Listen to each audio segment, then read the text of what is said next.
Okay, so I wanted to make sure as well that you got a bit more specific information on what exactly the SAC will entail. So this is what we were supposed to go through that Friday morning when you had orientation, so please make sure that you pay attention. So presenting a point of view is the first SAC that will happen in week 2. All right, so you're already preparing for the SAC. Yay! Basically, time is really precious and you need to make sure that you use it wisely. So please make sure that you're using January wisely. I know that it says it's a holiday, but if you can spend like 2 or 3 days worth of time, so it can be even across a couple of weeks, really researching carefully, writing up a good draft and thinking a lot about how you're going to present this SAC, that will make a huge difference, okay? When it comes to doing this SAC for Year 12, where it counts towards your study score and therefore your ATAR, you'll have less time, okay? You guys have got the luxury of doing this in week 2. In Year 12, you do it in week 1, all right? And it's more complicated in Year 12. You have to develop a solid persona and things like that.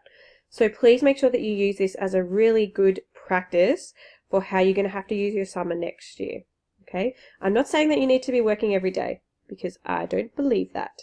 But you need to make sure that you do a couple of days of solid work, all right? Just make sure that you study wisely. So don't be like, yeah, I'm going to spend today doing my study and then just go on the internet and waste your time.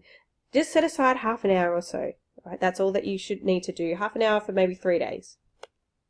So this is what VCAR says the outcomes are. You need to be able to analyze how argument and persuasive language can be used to position audience and to create your own text intended to position audience. So in this semester, your text is an oral presentation. Next semester, it will be a written SAC, but this semester, it's all about oral presentations, okay? So the important part there is that you position your audience, right? That's really important. So you have to either position them to agree with you, well, you need to position them to agree with you, okay? So whether you're pro or anti a particular contention, you need to make sure that you use persuasive language to make the audience agree with what you're saying, okay? And there's key knowledge, you can read that yourselves. The skills. You need to be able to summarize key points in arguments using note-taking. So that means that you need to have used more than one resource, okay? You need to have more than one article helping you come up with your arguments. You need to be able to summarize different ones. You need to be able to identify and analyze logical development of arguments, language used by writers and creators to position an audience, impact of text on audience, and the ways in which language and argument complement one another and interact to position the reader. You need to adequately apply the conventions of oral presentation, okay? That means you need to do a good oral presentation. That's a fancy way of saying that. And then the last few dot points you could read through yourself. They're just like the basics of doing good English. So what is an issue? A media issue is created when an aspect of a broad topic is debated in the media and the wider community. A range of views is typically presented by the media. Okay, so an issue is your umbrella theme, a broad umbrella theme. So, for example, your issue, what's a good one? Your issue could be something like gender representation in politics. Okay, so that would be your broad topic. The fact that there seems to be more women than men in politics, all right? So keep that in mind as an issue. It would be a broad issue. Or it could be, the issue could be same-sex marriage, or the issue could be women's health, or, you know, it's going to be a broad kind of umbrella topic, all right? An issue needs to extend over a period of time. So it's not just something that people talk about for one day, okay? It needs to generate public interest and debate. So hopefully there'll be more than one point of view. If there's not more than one point of view, you can't do it, because you need to have a strong point, a strong contention, okay, or a point of view on the issue. Produces a wide range of opinions, and it appears in a range of print and non-print media text. So that means it's in the newspaper, but it's also on the news. It could be on YouTube, all those other places where we get our media from, okay? And then we have from there different points of view or contentions. So your umbrella issue, there'll be 2 main points of view on this issue. People will either agree, they'll be on board with it, or they will disagree, okay? Now it's difficult to, this is where it gets a bit tricky, because basically if you've got an issue like gender representation in Parliament, you can't say, I agree with gender representation in Parliament, right? So you need to then come up with a contention. There should be more women in Australian Parliament. That's what our contention is on the issue. And then you're either going to have people agreeing or disagreeing, okay? So if our issue is same-sex marriage, that's our issue. The point of view, the contention will be Australia should not legalise same-sex marriage. And you're either going to agree with that or you're going to disagree with that. So that's where the different points of view come into play. Even when people are on board, in broad agreement, that should say, in broad agreement, their reasons can vary widely and they can be affected by the issue in quite different ways. So if I say that Australia needs to have more women in Parliament, I need to then come up with arguments that will, help you agree with my point of view. Okay. Things that will affect people's point of views will be personal experience, individual background, political leaning, being a stakeholder. That means being actually involved in what's happening, and new information or research findings. Okay. So the first two are particularly tricky because you can't, if you tell a woman that she shouldn't be in Parliament, that's going to raise all kinds of questions. Okay. Same thing is if you have people who are homosexual and they want to get married, it's difficult to tell them that they shouldn't get married, okay? If you have a person whose mother, whose dad, whose aunt, uncle, whatever, has experience in your issue, it makes it more difficult to have a point of view, okay? But that is actually also a really good way to use persuasive language because you can't argue with someone's personal experience.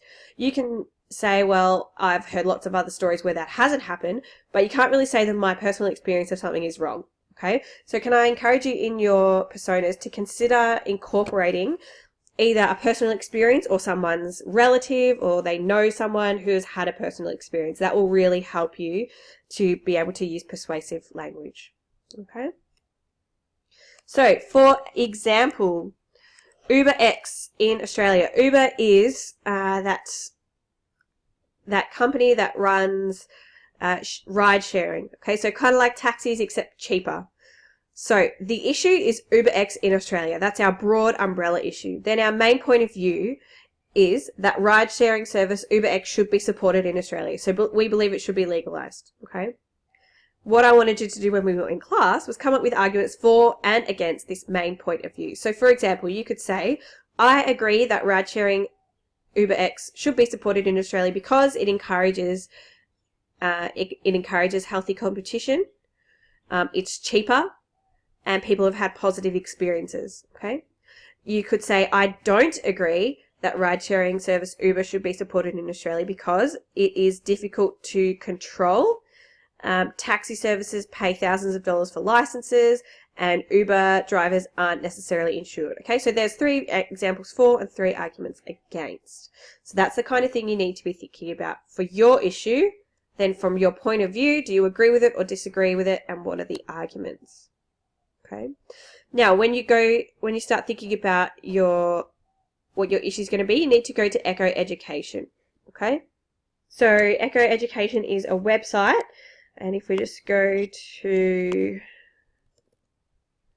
here, Echo Education, you need to log in because we are subscribers. So the password is Covenant, the username is Covenant, the password is Creamery. Log in.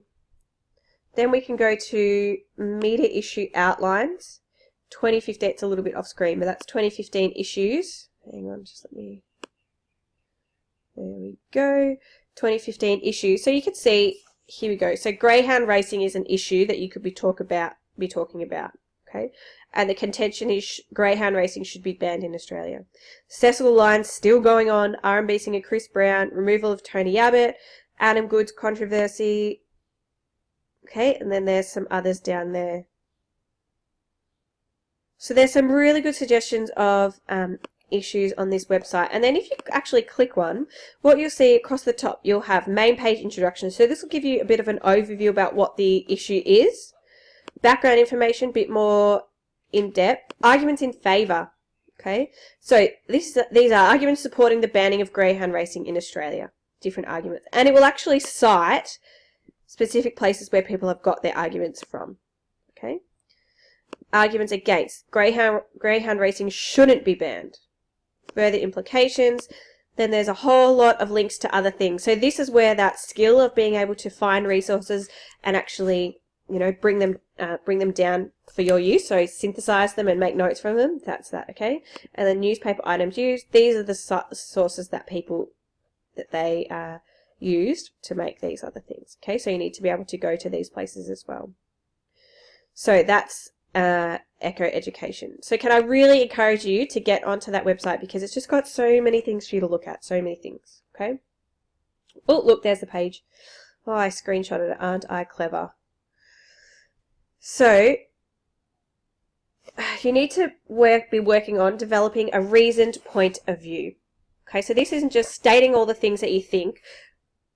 It needs to be reasoned. And what that means is you need to present all ideas in a logical way. They need to be in order. You need to use a line of reasoning that is supported with evidence that ultimately presents an argument on your point of view, on your issue. Okay, so the points of view are going to support what you're saying. This is what you need to do. Research and think carefully about an issue to reach your own informed point of view. So you might find that you're reading actually on both sides of the issue before you come up with an argument. Okay, before you come up with your point of view, you might need to do a bit of research.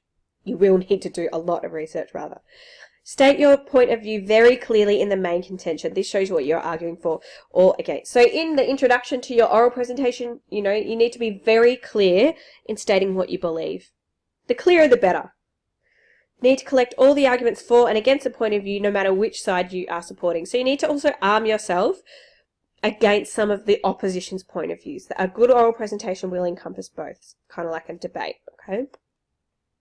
Decide on the main reasons of point you will include to support your contention. Collect material to support your points. Think about how the opposition could disagree, like I said, so it's kind of like a debate. Then logically structure your arguments and reiterate your contention. So that is how you'll develop. That's kind of like the dot points that you need to follow to create your oral presentation. In doing an oral presentation, you need to make a clear, strong contention near the beginning of your presentation. Develop your argument logically. Use signposting words such as firstly, secondly, thirdly, etc., etc. Okay, so when you're talking about the different points that will support your argument, firstly, I believe that, or secondly, research has shown that. Okay, so make sure we know that we're moving through different arguments. Begin your presentation by relating the topic to your audience. So that's a really good way of including those personal stories, those personal tales. Okay. And appeal to the audience's interests and sympathies. The more you can help us to feel emotionally about an issue, the greater your persuasive skills will be. Okay. Repeat keywords and phrases.